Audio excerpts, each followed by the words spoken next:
ગઈ કાલે એનએમઓ, એબીવીપીના કાર્યકર્તા મિત્રો, આઈએમએના હોદ્દેદાર અને આરોગ્ય વિભાગના અધિકારીઓ સાથે જીમર સંઘેની ફી વધારાના મુદ્દે ખૂબ બૃહદ ચર્ચા થઈ અને ચર્ચાના અંતે એ ચર્ચાની જે વાત હતી આદરણીય ભૂપેન્દ્રભાઈ પટેલ સાહેબની અધ્યક્ષતામાં મળેલી કેબિનેટમાં વિગતે વાત મૂક્યા પછી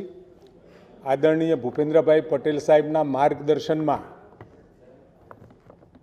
એ ફી વધારાઓ જે કરવામાં આવ્યો છે એમાં ઘટાડાની વાત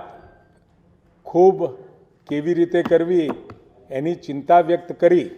અને એની સાથે જે 5.5 લાખ રૂપિયાની ફી કરવામાં આવી હતી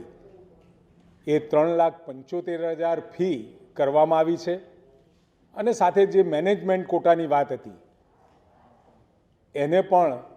9 લાખમાંથી 12 લાખ કરવામાં આવી છે, એમાં 3 લાખનો વધારો અને પેલામાં લગભગ 45,000 રૂપિયાનો વધારો. આમ ખૂબ રાહત આપતો નિર્ણય આદરણીય મુખ્યમંત્રી સાહેબની અધ્યક્ષતામાં કેબિનેટે કર્યો છે. સાથે એક મહત્વનો નિર્ણય આરોગ્ય વિભાગ દ્વારા કરવામાં આવ્યો છે, જેને આદરણીય મુખ્યમંત્રીશ્રીએ પણ અનુમોદન આપ્યું છે.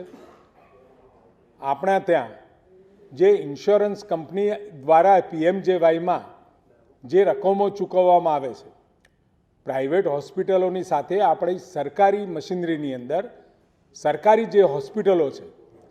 એમાં પણ આનો લાભ આપણને મળતો હોય છે. અગાઉ આપણા ત્યાં એસસીસીસી ડેટા એટલે કે જે બીપીએલ કાર્ડ ધારકો જે છે એમનામાંથી એમની જે આવક થાય એમાં મા અને મા વાત્સલ્ય કાર્ડ અને એનએફએસએ કાર્ડના જે પણ કોઈ લાભાર્થીઓ છે એના સિવાયના એસસીસીસી ડેટા પ્રમાણેના જે લાભાર્થીઓ છે એની રકમ એના ઇન્સ્યોરન્સની રકમમાંથી આપણે હોસ્પિટલની અંદર ડૉક્ટરોને 25% અને આરોગ્ય સમિતિ જે હોય આપણી આરોગ્ય સમિતિને બાકીના 75% આપતા હતા. પરંતુ મા કાર્ડ, મા વાત્સલ્ય કાર્ડ અને તમામ કેટેગરીના 11 જેટલી કેટેગરીના તમામ લાભાર્થીઓના જે ક્લેમ સરકારી મશીનરીમાં આવે એ તમામ ક્લેમોમાંથી આપણે 3 કેટેગરીમાં એને વિભાજિત કર્યા છે. જેની અંદર એ કેટેગરીમાં અમદાવાદ, સુરત, વડોદરા, રાજકોટ એમાં કુલ આવકના 25% શેર એ ડૉક્ટર્સ અને જે ચેનલમાં આ પ્રોસિજરની અંદર મદદ કરતા તમામ આરોગ્ય કર્મીઓને મળશે અને બાકીના જે 75% છે એ રોગી કલ્યાણ સમિતિમાં જવાના છે. આણંદ, મહેસાણા, જામનગર, નવસારી જેવા મુખ્ય શહેરોના નજીકમાં આવેલી જિલ્લા હોસ્પિટલમાં આ શેરની રકમ 25%થી વધારી અને 35% કરી છે. એટલે 35% રકમ એ ડૉક્ટરોને ઇન્સેન્ટિવ સ્વરૂપે અથવા તો એમની કામગીરી અને વધુ ક્લેમ નોંધાય એ હેતુથી ત્યાં આપવામાં આવશે. અને સાથે આદિજાતિ વિસ્તારો છે કે જ્યાં આગળ ડૉક્ટરો અને આરોગ્ય કર્મીઓ સેવાઓ આપી રહ્યા છે અને આંતરિયાળ જિલ્લાઓ છે જેમાં 40% શેર આપવાનું નક્કી કર્યું છે. એટલે હાલમાં જે ઇન્સેન્ટિવ સરકારી વિભાગમાં કામ કરતી હોસ્પિટલોમાં ડૉક્ટરોને મળે છે એમાં લગભગ 15 ગણો વધારો આપણે આપીશું. અને એના કારણે અત્યારે જે ઇન્સ્યોરન્સ કંપની તરફથી જે દાવાઓ આપણે મંજૂર કરીએ છીએ એમાંથી જે આ ડૉક્ટરો અને પેરામેડિકલ સ્ટાફ આ બધાને જે મળતા હતા રકમ, એ રકમમાં લગભગ 15 ગણો વધારો થશે. જેના કારણે આવતા સમયમાં આપણે જે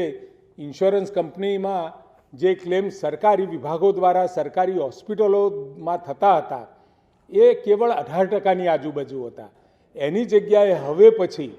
અમારું ટાર્ગેટ છે કે આવતા 2 વર્ષમાં એ 30થી 35% ટોટલ એક વ્યવસ્થા એવી ઊભી કરવા માગીએ છીએ કે ઇન્સ્યોરન્સ કંપનીમાં જે પણ ક્લેમ થાય એ પૂરેપૂરા પ્રોસિજર પ્રમાણેના ક્લેમ એ સરકારી વિભાગની હોસ્પિટલોમાં આવે, જેથી કરી વધુમાં વધુ એનો આપણે ગુજરાતની પ્રજા પણ લાભ લઈ શકે અને સાથે જે આપણી હોસ્પિટલો છે ક્યાંક 65% આવે, ક્યાંક 60% આવે અને ક્યાંક 75% રકમ રોગી કલ્યાણ સમિતિમાં આવે, જેના થકી વધુમાં વધુ એ હોસ્પિટલો પાસે પણ એને મૂળભૂત માળખાકીય સુવિધાઓ ઊભી કરવા માટેનું એક આર્થિક પરિબળ મળી રહે અને સાથે કામ કરતા ડૉક્ટરોને પણ પ્રોત્સાહક રૂપે એ રકમ પણ મળે, આ રીતનું પ્રોવિઝન કરવામાં આવ્યું છે.